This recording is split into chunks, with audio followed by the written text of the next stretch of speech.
Good evening and welcome to the Gardening Q&A. Head gardener Lee McGrady is here, the Fresh Air team are here, and me, Carl Muntz from Expats Portugal, also here, but not before Abu Muhammad, who was the first one to be here today, some time ago, who then later said, oh, I guess I'm the only one here. You were a little bit early, Abu, but I hope you might still be around and you may have a gardening question to ask.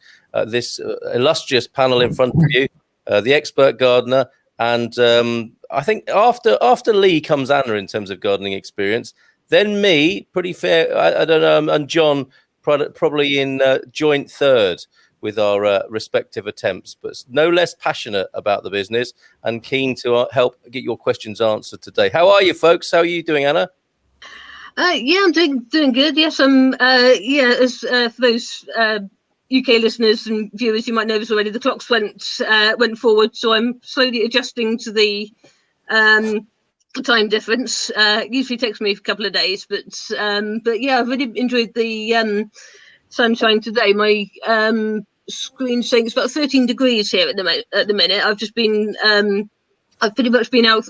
Had about 4 things happening today, and I've been out once, so I've enjoyed the girl outside in Apple Pen just before I came back for doing this, and the garden is well and truly in spring mode. I haven't done an awful lot at the moment, but it's really showing colour at the moment, which is a good sign.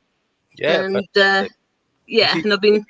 If you don't go proactive, I suspect within a few weeks it will be beckoning you out with some jobs to do out there. I think so, yes, and I've been asking around for any questions as well. So I've got a couple of questions lined up, and we're happy to ask any questions that come in, of course, on here as well.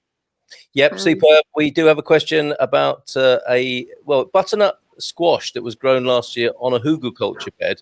So that gives us a chance to look at hugelculture for a moment from the sort of permaculture area of gardening. And also Shelley, thankfully, has sent us thankfully, probably, this intriguingly named Portuguese website called Invasaurus, which sounds like sort of invasion of the dinosaurs kind of thing, .pt, with a particular plant in mind, the scourge of many gardeners and gardens, the morning glory. In this case, the purple one, usually the white one, isn't it, over there in the UK? But a really, really good website about invasive species that we might want to look at and quake in our gardening boots about. What sort of week have you had, John?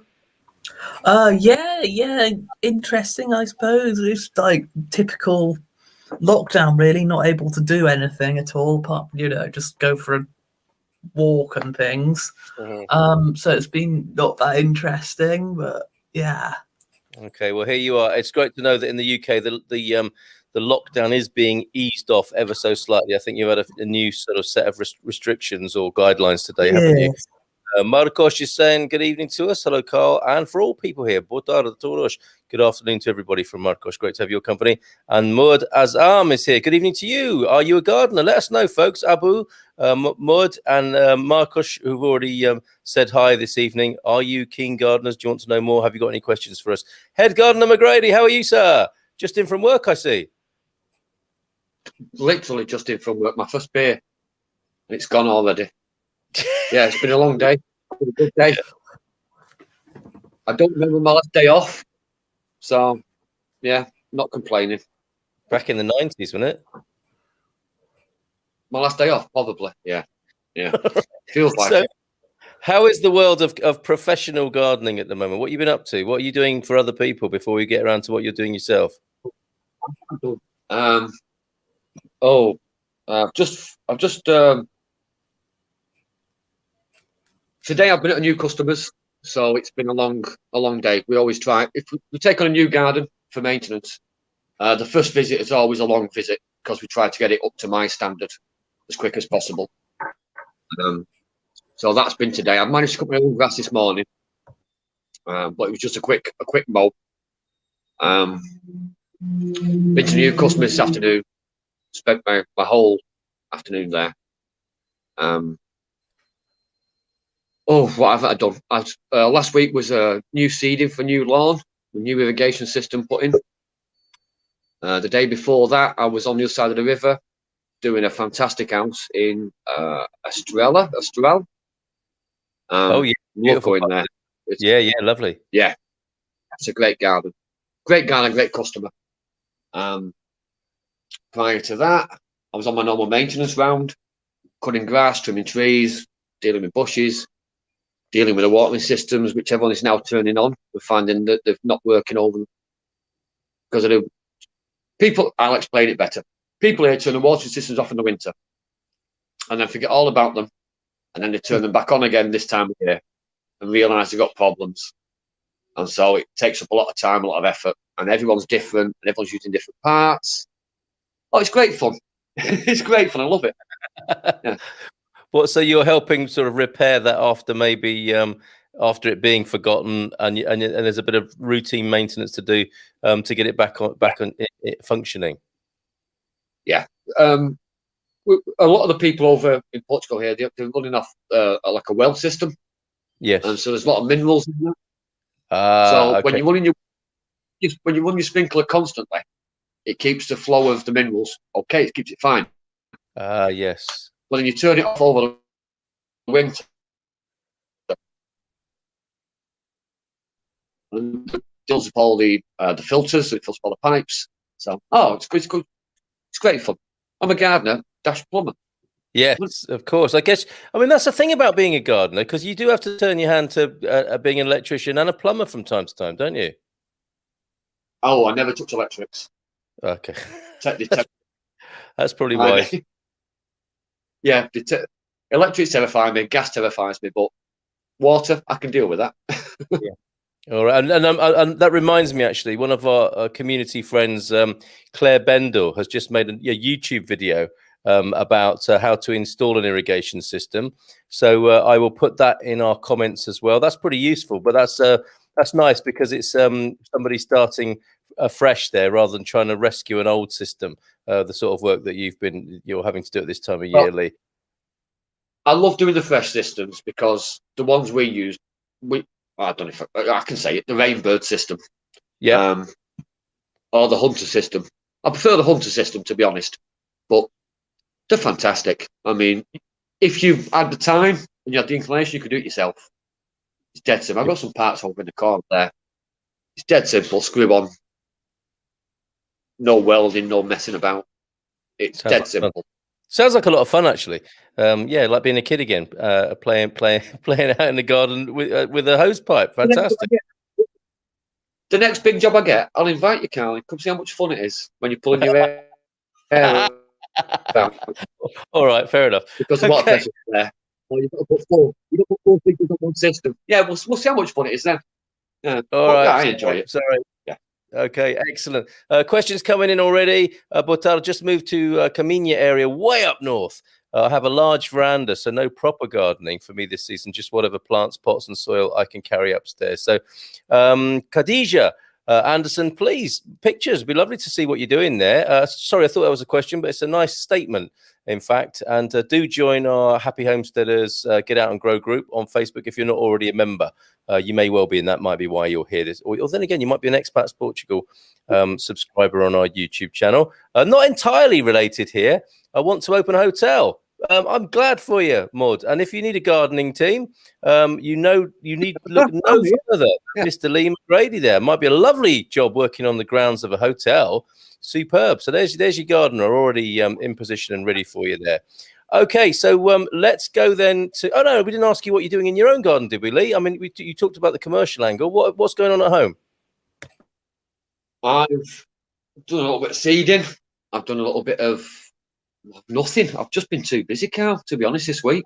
It's been crazy. My hedges need doing. If you know a good gardener, I can pay to come do my hedges. I did put a new jasmine in this week. We put a new jasmine in the corner of the driveway. Yeah. And I've put a sprinkler system inside my little temporary greenhouse thing because I've not got time to water my own seeds. So I've run a pipe off. I've run a pipe off the existing watering system to water inside my little temporary greenhouse thing. Okay. So yeah, that's my own garden. My wisteria is looking fantastic. Oh, it's peak hysteria. Have a look at the wisteria. Yeah, I was going to say It's peak hysteria. There's probably a bit of hysteria as well, but peak wisteria for sure. The one in my garden is looking absolutely beautiful. So here we go on a bit of a tour of head gardener McGrady's garden. We are. Wait a minute. Hold on, here he is. We've got my little mini helper here. Lily, come and say hello to people. Come and say hello. Hola, Lily. Say hello. Hey, hello. Hola. Say it in Yes. Portuguese. Say it in Portuguese. Say hello, everybody. Hello, everybody. Oh, Shay, lovely to meet you. That's the real head gardener there, I think. Come on. Come and see the wisteria with me. Yep, careful with that. Right. So, come up here. Sweet. Oh, that. You see it behind us? What's that colour like? Yeah, absolutely. Let's have a bit of a close up on We're that. full of bumblebees at the moment. Yep. Oh, it's gorgeous. Yeah, it looks great there. It's gorgeous. The bees are fantastic, aren't they? The bees Can are you hear? fantastic. Is it alive with humming Oh. of the bees at the moment?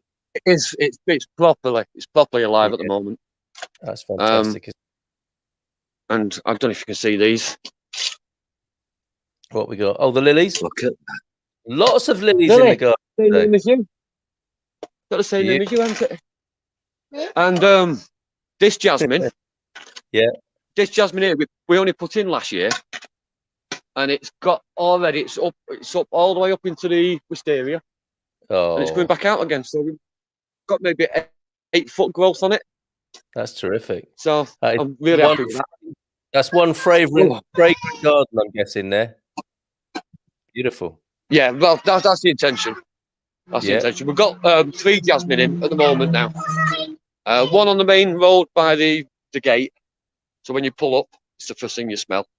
Beautiful. One on the driveway, and then one we're going to mix in with the wisteria. Amazing. Thank you for showing us. Another comment coming in. Carl, you have to find OK Portugal channel on YouTube. They are amazing. I hope there, Marcus. Actually, I have reached out to OK Portugal to be interviewed. So if you speak to them as well, let them know we want to speak to them on Expats Portugal. Oregon QPR is here. My wife wanted to know if organic soil is readily available to purchase for a small garden. Shipping in soil. I think we've talked about this before. It's not that easy, is it, Lee? It's not, no. Oh, he's muted, I think. Okay.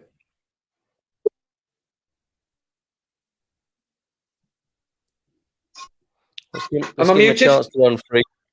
We were just losing you a bit there. I think we've got to get back onto your house Wi-Fi probably, and that will settle down again. Is that better? Yeah. Can you hear me now? I can hear you now. Perfect. Right. There you go.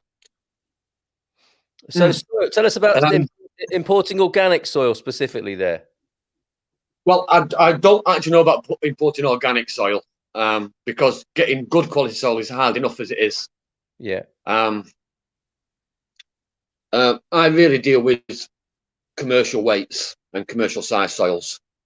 Yeah. So finding anything of any quality is not easy. Okay. Comparing it with the UK, where you can just phone up anywhere sells it, everywhere sells it. Yeah. Here's a little bit different. You should always check before you buy here. Don't order something and let them drop it. Actually, there are bags of organic soil, but it only comes in 50 litres. It's not cheap. Okay. I think it comes in at around $6.50 a bag for 50 litres. Sounds about right, mate. Now yeah. I know that. Yeah. It's not something I'd use, but it's just not. It's not feasible. Yeah. And Financially, really, it's just. Yeah, it's really good quality potting stuff, isn't it? Rather than something you'd cover your whole garden with there in one go. I mean, I think the thing to do is probably come and start composting and make your own under your own. I mean, it's going to take you a lot longer, obviously, but you're going to end up with a beautiful homemade compost. And I think there are techniques for accelerating that process that you could look at, Oregon. Paul and Louise here from as I recall, the Midlands or the East Midlands of the UK. Botard Louise is here this evening. Hello, Louise.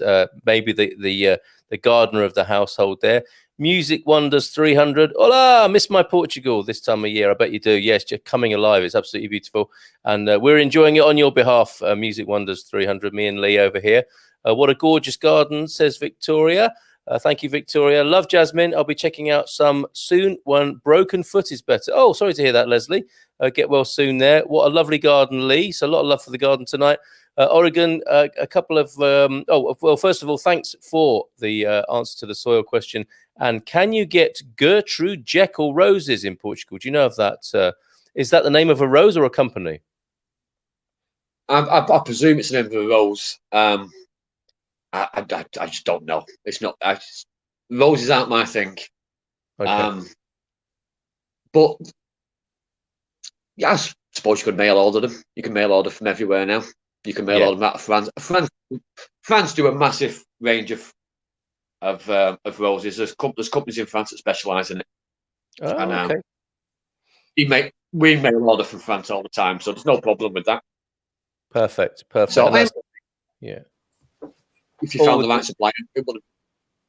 Yep, there you go, Oregon, and then obviously get involved on our group in the when you get to Portugal, because there's a lot of gardeners, and we'll tell you about a couple of them in just a moment. But first, let's go to Anna, who I think has got 3 questions that have come in during the week.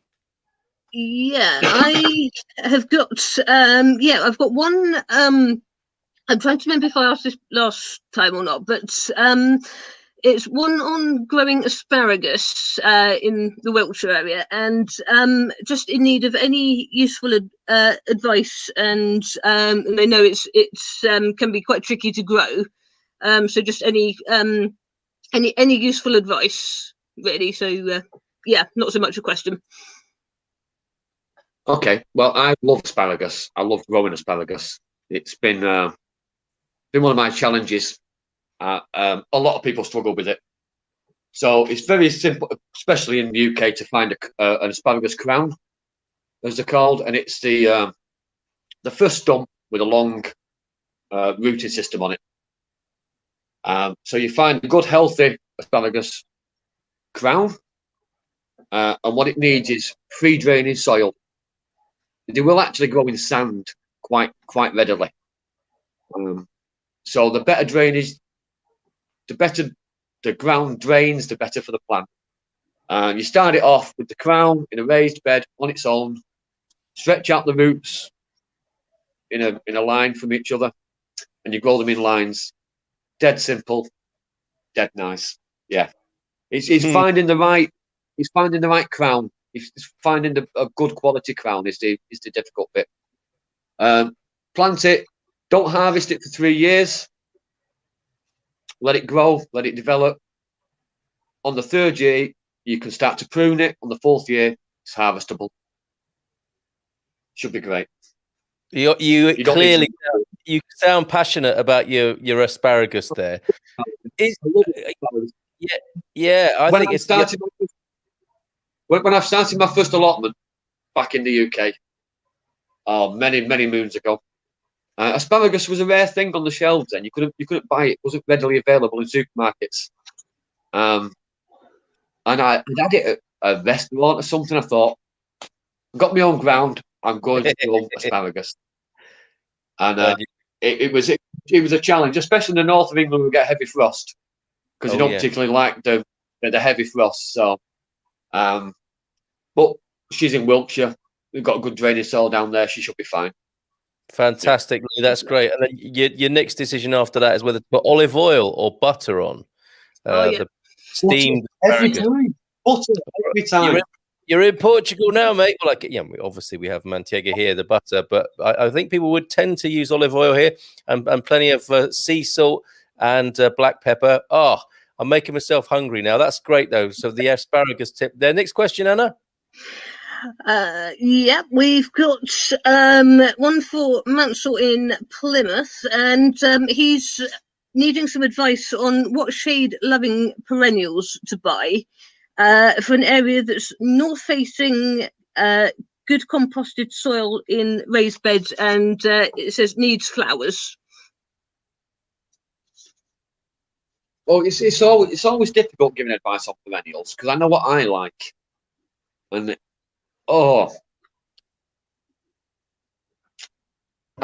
without knowing the person, without knowing the house, the colour scheme, the list is endless. We have got a few pointers for you, Lee. We do have a few pointers for you. This is a community garden aimed at people spending time there with disabilities. So we might be leaning towards the sensory and the visual in this particular garden. A riot of colour, possibly. Sensory gardens are fantastic. It's something I've done in the past on several occasions. When I used to work for Oldham Council in the UK, I did a lot with schools, a lot with old people's homes, and I was always trying to push a sensory garden. So yeah, well, let's have a think about it then. So you want scent, you want taste, you want smell, you want texture. So they're your mainstays. So the garlics are always really good. If you can get the chives and the garlic growing, that's fantastic, because you can with lavender as well. The lavender's the same.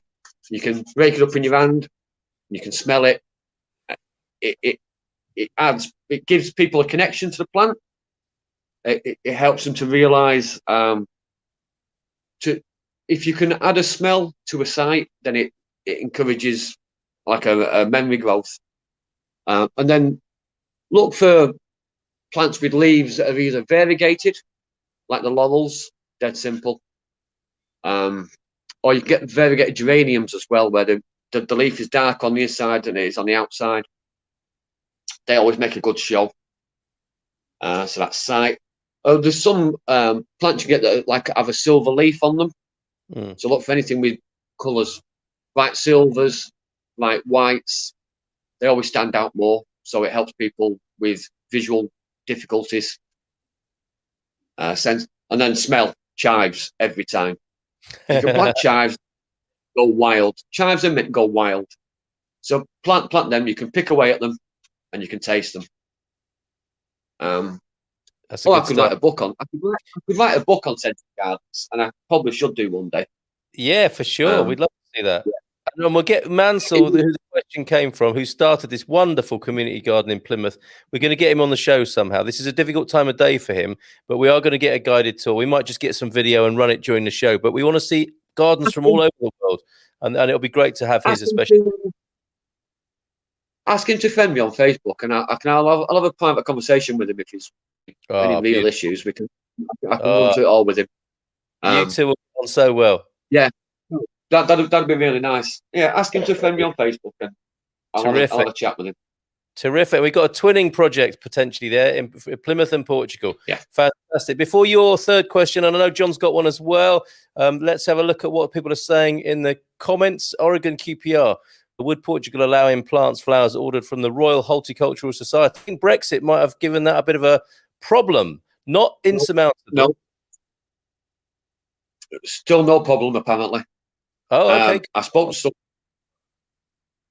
someone at the Royal Horticultural Society last week, a good friend of mine, and they're having no issues at the moment. So check him out. Everything's good. Friends in high places, and obviously Lee heard that in his preferred method of communication. I'm surprised it's me saying this and not John, but Lee obviously likes to hear things on the grapevine. Gertrude Jekyll is a rose. It's a gardening joke. Come on, everyone. Gertrude Jekyll is a rose. You're more likely to source one in the Algarve, say Paul and Louise. So some good info for Oregon QPR. Hey, look who's here, everybody. Fiona's here. Missed you all. We missed you too, Fiona, and we haven't forgotten about the big challenge. It's still spring. There's still time for it. Trad versus progressive. I think we could summarize that gardening project as there. So let's get you two together, as well as Mansell and Lee. Let's get Fiona and Lee talking about the gardening challenge. No dig, really, is what it's all about there. Jacqueline, can I let Jasmine grow in a pot to trail up and over my wall? You can. Okay, good. I'm doing it now. I'll show you. I'll show you. The proof is in the pot. I'll have another water down. Back any chance to show off his garden? Here we go. We've got quite a long driveway. It takes 2 cars, and our neighbours have dogs. So we're trying to cover the end of the driveway to stop the dogs from seeing us coming and going and barking all the time. Oh, yes.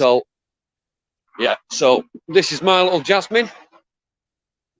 Can you Yeah, see got this? My old jasmine in a tub. Yeah. Here it is. A And nice cutter. I've just put some little bits of dried willow up just to get it to encourage it to grow into the fence line we're trying to cover here, and Yeah. then up over the carpet. Hopefully, over the carport. So yeah, in a tub, no problem. There you go, Jacqueline. Fantastic. Thanks, Lee, for that hands-on demonstration. One more thing. I actually have ran a water system off our main pipe. Oh, Can you very see that? good. Is that on the camera? Yeah, So yeah. if you put it's going in a container. Yeah, it's going in a container. Add a little drip feed water system. Just so you don't forget. Just so you don't forget, with it being out of the way, I'm likely to forget that it's there. Right, that's right. You don't want to be forgetting about that and letting it shrivel up in a pot, because they need more water, don't they? Because of all the evaporation or the raised temperature of the pot there. I'm just passing my little wildflower bed. Should we stop and have a look? Yeah, let's do that. Look There at you go. this. This is 5 weeks. 5 weeks from a wildflower seed from Lidl. Right. So it's all Lee, let me just do something here. I'm going to take a picture.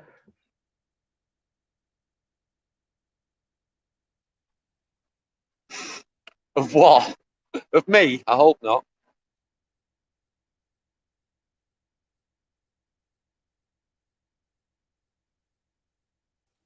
Yeah, well, that wasn't what I meant to do there. Can you hear me again now? I can hear you now. Yeah. Oh, good. Okay, so what I really wanted to do was have a picture of you before and after, with you stroking your wildflower bed there. So let me just put this title up on the screen, and if you could crouch down again by that wildflower bed, I'll take a snapshot of it, and then we'll do another one in maybe another month's time or so. Just 1 minute, Cal. Marathon. This is. I've just been handed the seed mix that we use. Oh, fantastic! There's a whole production team there with Lee in the garden. This is the seed mix that we've used for the last 2 years. Tremendous. All right, so let's have a look at you at the bed as well as you. Can we get? Come on. Oh, is he having to go back? No, so this is the bed. Here we go. Right. No, it's with a lot in the background. All right. So the house is in the background. Oh, sorry, mate, to get you to do this. But here we go. This is the shot, the 29th of March. All right. Say cheese. Cheese. Perfect. So I've got that, and I'll put that in the group, and then we'll come back to it in a month or so's time with an after shot later on. Fantastic. We've got to crack on with our questions, guys. You've got a third one for us there, Anna, I think. Yep, I've got one for Kerry Martin in Ipplepen. Runner beans, do they need manure, and are there any tips for helping them grow generally, I think? Runner beans are particularly hungry plants, yeah. So I've always done mine on a manure bed rather than a compost bed or a soil bed. All my peas and beans are the same. I like the really rich soil underneath them. They're quite a pale green plant or a dark green plant, depending which variety you use. But they grow quickly. And I think any plant that grows that quick needs a lot of help. So I always try to do runner beans, broad beans, sweet peas. I always try and do them in the best quality soil possible. And so manure is perfect for it. Yeah. I suppose it's like human beings, right? I mean, if we are what we eat, so are the plants that we eat, right? So you want them to have the best kind of nutrition that they're growing within. Well, some plants don't like the ground to be too rich. The wildflower bed we just looked at, I won't ever add anything to it, because wildflowers like a degraded soil. They like poor soil conditions. Okay. Will never get fed. Honeysuckle will never get fed. There's certain plants that you just leave it and let it be. Oh, but interesting. because the peas and beans so quickly in such a short time. Yeah. Such a small area, because they only have very small root sources as well. Any peas and beans, the roots never really develop properly. So I always plan to get them in the best condition as possible. Very good. That's really helpful for the gentleman in Ipplepen there in South Devon. That's fantastic. Jacqueline, grateful for the demonstration of the jasmine in the pot. We've got other questions coming in. We'll come back to these because I know Paul's got one for us. Actually, from Gary, what was the furry plant that we used to call lamb's ears called? They were what we used to. It is called lamb's ear, isn't it? Lamb's ears, yeah. I love lamb's ears. That's another great one for the sensory garden because of the touch. Yeah, it feels really nice. It's silky.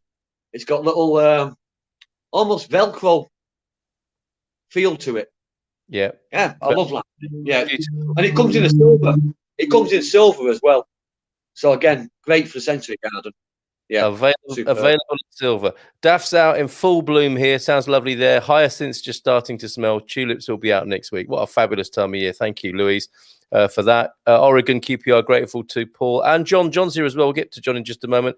Appreciate the information. Allium, edible on and decorative for height there. I think we're still talking sensory gardens, aren't we there? John van der Beek, only if you have a phytosanitary certificate. So people are saying they're having trouble at the supply end. It might be because you've got friends in high places, Lee, but difficult with RHS, post-Brexit, customs EU being quite strict currently. So it's not the RHS that's the problem. It's possibly the customs or the EU. Yeah. Problem, not the Royal Horticultural Society aren't the problem. The problem will be at customs. Okay. So it's luck of the draw. Okay, so a workaround is to have a phytosanitary certificate. Every home should have one officially, or at least until the EU and the UK come to an agreement. You can always try. We need to make sure that there is some sort of massive vested interest in there within the gardening world that will get that pushed through Parliament. Maybe. Let's go to your question now, John. I think from Gary as well, his lamb's ear question tonight. What you got?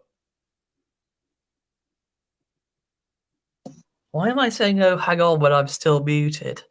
Anyway. To yourself, maybe. Yeah, it must be. Anyway, so Gary Austin has a question for tonight. So I guess he must have forgotten to ask this or only thought of it in the last few days since last Monday or something. But anyway, so last year I grew a butternut squash in my hugel bed. In its first season, they did brilliantly and were last year's success story. Can I do the same thing again this year, or do I need to rotate and grow something else? Rotation is a great idea in principle, but not everybody has the space to do it. So I will be growing my courgettes in exactly the same place this year as I did last year. I'll make no change this year. So maybe every 4 years, I just will miss a year. That's the way if you're short for space, you can grow 3 consecutive years, then miss a year, and then 3 consecutive years after. That's space. That's how I would do it. If you've got all the space in the world, move it somewhere else, do it in another area. Yeah. It just stops that build-up of disease and bacteria. And each plant likes a different kind of a feed. So they're all taking different minerals from the ground. So it's always good to move it about if you can. But I think you always get maybe 2 or 3 years out of each spot. Yeah. Tremendous. And we need to know, what on earth is Gary talking about? His hugel bed. I've got something to bring up on screen to show you. What do you make of the hugel culture, Lee? What's your view on it? I've been doing it for years. Have you? It's a great idea. Tell us about it. Yeah. How do you start that? It's hugel culture. It's a German word, apparently, although it's been happening across the world for centuries. So I don't know why the Germans have claimed it.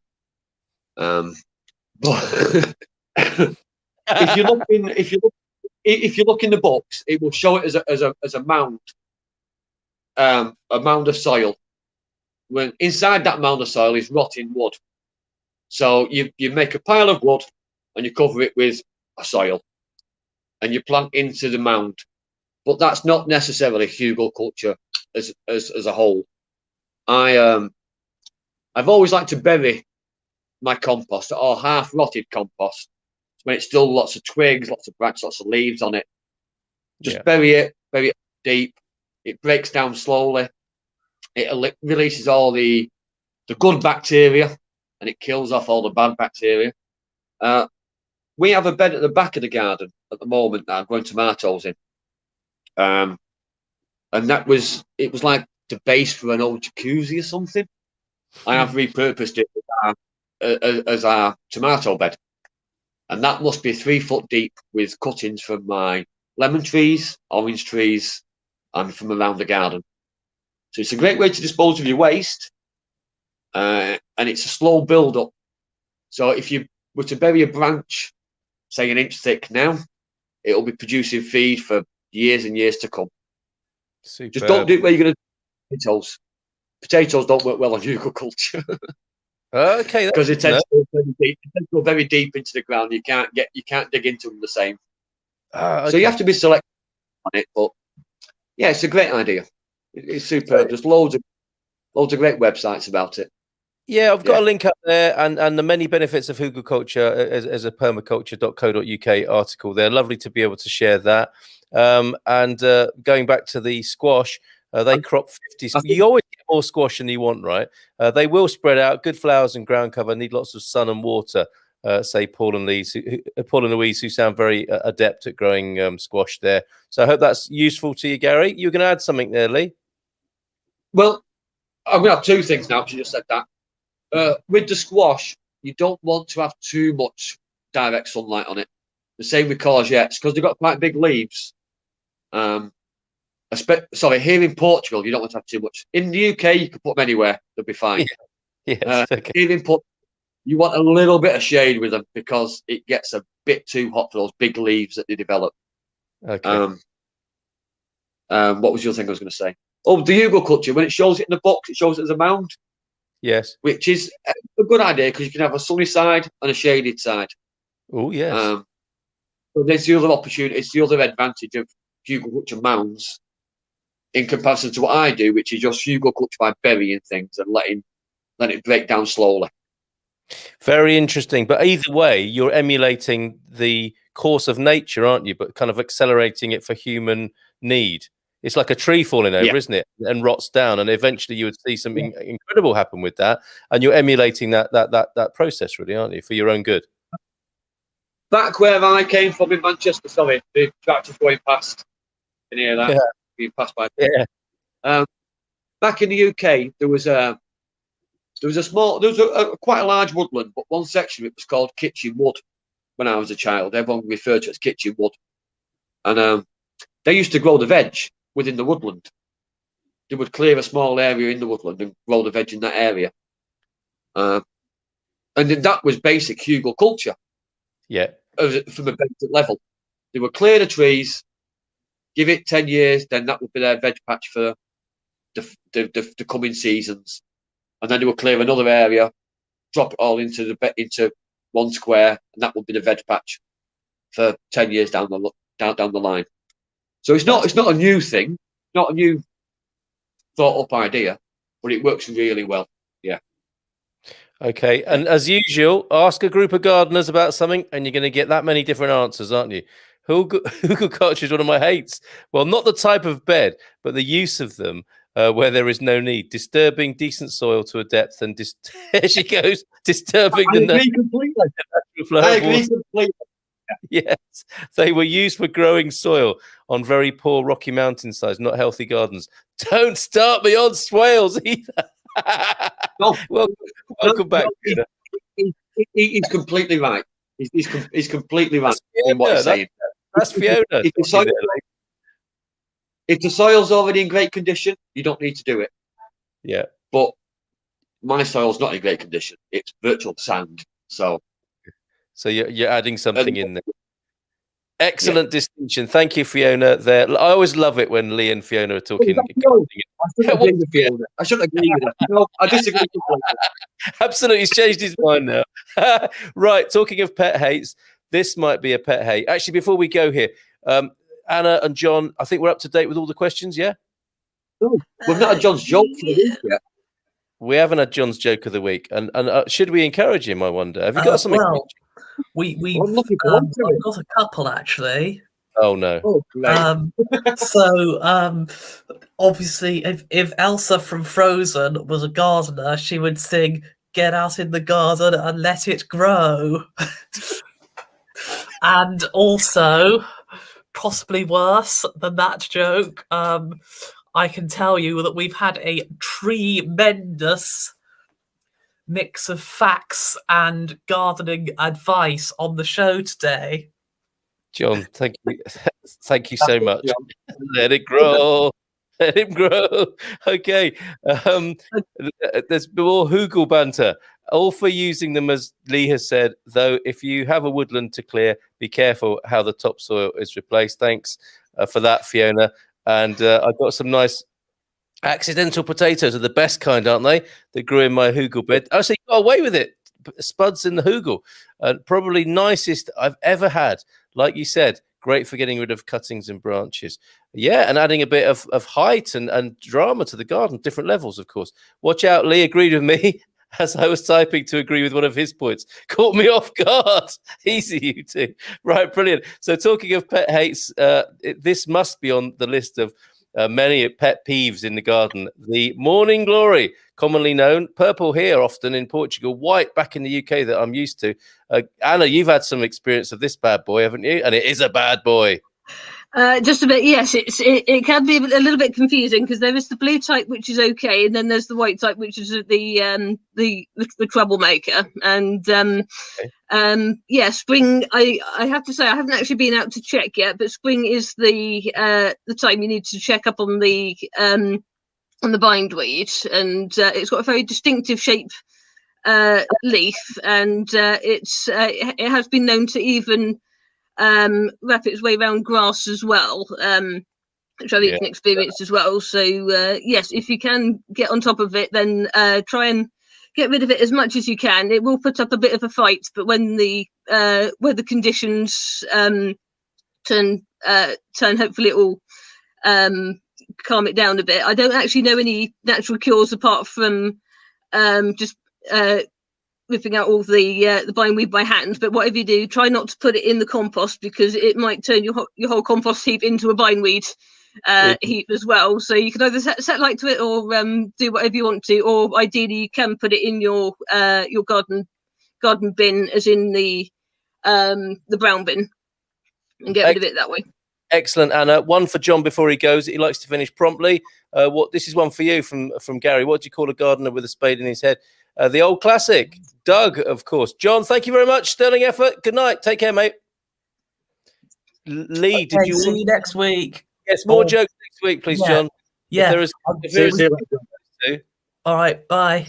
See ya. Bye for now. Did you want to add anything to the bindweed convolvulus conversation, Lee? Yeah, I love it. There he goes. What are they like? I could only respond with why. I've got some growing at the end of it's in my wildflower mix. It's one of my favourite wildflowers. I do like it. If it's controlled, if you keep it in the right area and you maintain it, then it's not a problem. I think people need to reconsider what they consider to be invasive species, because it's not an invasive species. It's been around for a long time. If you're going to consider vineweed to be an invasive species, you then have to consider grey squirrel to be an invasive species. And where do you draw the line? Where are we talking about, though, Lee? Are we talking about in Portugal or in UK? Oh, even in the UK. I had it in the garden in the UK. I love the stuff. Okay. I love it. The caterpillars love it. The bees love it. And the butterflies love it. I mean, it is beautiful. I always kept it. Oh, yeah. No, it's great ground cover. Yeah. I had, back in the UK, I had a bed in the garden, a small bed in the left-hand corner of the garden. I remember it very clearly. And I would always encourage vineweed in that space, because it climbed up the wall, and it comes through the fence. As long as it's controlled and managed, then it's not a problem. I like the plant. Fair enough. I Dividing have been asked, and I've done it many times. I've herbicided it. I've killed it by the acre full. So I understand why some people dislike it, but I personally think it's a beautiful flower. Yep. Okay. And I guess there's a maintenance issue to consider as well, isn't there? If you can't get into your garden, you might want to stop its growth. I'd much rather have bindweed, says Fiona. So you two are agreeing again. I'd much rather have bindweed covering the ground than have bare earth. I think that's right. And you know, occasionally you might have a garden where you've got an old building or an ugly wall or something you want to cover up. That's gonna go to it, isn't it? And cover it up for you with some beautiful morning flower. I'm going to take my temperature after the show, says Fiona. 3 agreements in a row. What's And of course, we have a lovely photo. This just in, live on the screen now. This is fantastic. Thank you, Louise, for this. Sending some pictures of the daffs. I'm just zooming in there in the UK.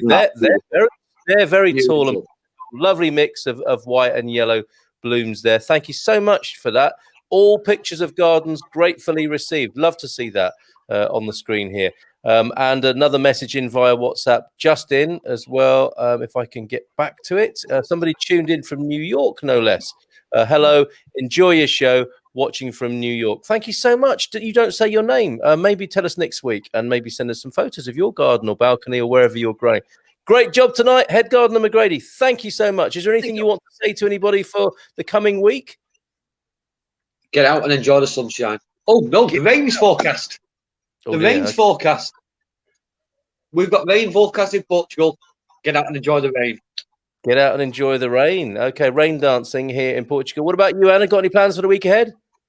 Apart from the usual busy activities, I'll try and get out if I can. And I've just got back to someone who asked me the question on gooseberries the other day. I just I've redirected them to the answer I sent just in case, but I'll say again next time. But yeah, I'm just going to make the most of the weather, I think, and enjoy the lighter evenings if I have got the right side of the time difference. So yeah, I'm just going to make the most of it, I think, and enjoy all the colour out there because it's looking good.